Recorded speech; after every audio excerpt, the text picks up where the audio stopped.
जो judicial custody है वो एक्सटेंड कर दी गई है नेक्स्ट 13 डेज। दोनों को पुलिस ने घर से अरेस्ट किया है। पुलिस द्वारा कोई भी पीसी रिमांड इन पांचों के पांचों मुलजिमों का नहीं मांगा गया। जिनकी कल अरेस्टिंग हुई थी उन्हीं को आज पेश करा गया है। जज साहब ने कल उनकी 1 दिन की जुडिशियल कस्टडी दी थी। फर्दर आज उनको दोबारा पेश करा गया था और उनकी अब जो जुडिशियल कस्टडी है वो एक्सटेंड कर दी गई है नेक्स्ट 13 डेज। फर्दर जो बेल है वो कल के लिए लिस्टेड है बिफोर कंसर्न कोर्ट। सभी लोगों ने बेल फाइल किया है या जी सभी का। सर क्या आरोप लगाए गए, क्या बहस हुई कोर्ट में, क्या दलील रखी गई थी? सर अभी ये जो थे रिलीवर जज साहब थे, तो रिलीवर जज साहब के सामने जितनी बात होती है हम कस्टडी पे करते हैं, उसके अंदर आरोप प्रति आरोप का कोई मैटर वहां नहीं होता। फर्दर इसके अंदर एक बहुत बड़ा वायलेशन है ऑनरेबल सुप्रीम कोर्ट की जजमेंट का, सत्येंद्र कुमार अंतिल का, बिकॉज इस एफआईआर के अंदर कोई भी सेक्शन ऐसा नहीं है जिसके अंदर 7 साल से ऊपर की सजा हो। और सुप्रीम कोर्ट सत्येंद्र कुमार अंतिल में बड़ा क्लियर गाइडलाइन इशू करी है in para 73 and sub para C. It is a duty of IO to that 41A is a necessary procedure that should be followed by the IO. If any non-compliance, then accused is entitled to grant bail. तो अब इस case की अगली सुनवाई कब होनी है? इनको लाया जाएगा 13 दिन के बाद। फर्दर जो बेल एप्लीकेशन है वो कल कंसर्न कोर्ट में लिस्टेड है।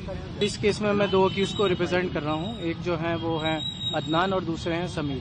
ठीक है, इन दोनों के खिलाफ जो पुलिस की एलिगेशंस है कि भाई इन्होंने जो है वो पत्थरबाजी की, जबकि इसके विपरीत यही है कि इन दोनों को पुलिस ने घर से अरेस्ट किया है। जैसे कि असद मिर्जा ने अभी बताया कि इसमें जो है कंप्लाइंस नहीं हुई है, तो यह है कि जो पुलिस को नोटिस देने चाहिए थे पुलिस ने वो नोटिस नहीं दिए हैं। कहीं इनकी सीसी फुटेज में जो है कहीं इनको नहीं दिखाया गया है। बस एक आईओ है जिसकी स्टेटमेंट है जो ये कहता है कि उसने जो है इनको आइडेंटिफाई किया है, जबकि वो आईओ जो तैनात है वो तैनात है, उसकी पोस्टिंग जो है वो चांदनी महल में, और वो दरियागंज के रहने वाले लोगों को जो कि जिनके घर दरियागंज की जुरिडिक्शन में आते हैं उनको आइडेंटिफाई कर रहा है। तो ये जो है ये मिस आइडेंटिफिकेशन का भी केस है।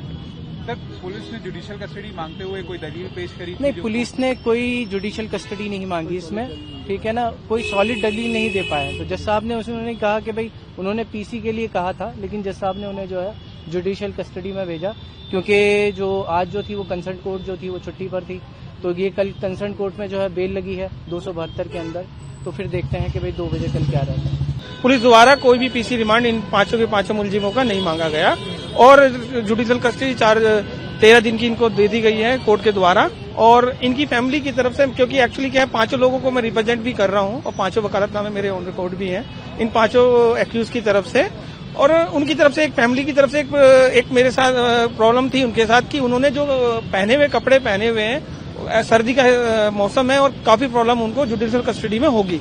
तो मैंने आज कोर्ट में एप्लीकेशन फाइल करी और जज साहब ने उसको अलाउ भी किया और डायरेक्शन भी दी कि आप कपड़े दे सकते हो जुडिशियल कस्टडी में। और 13 दिन के बाद इस मैटर को रखा गया कंसर्न कोर्ट में।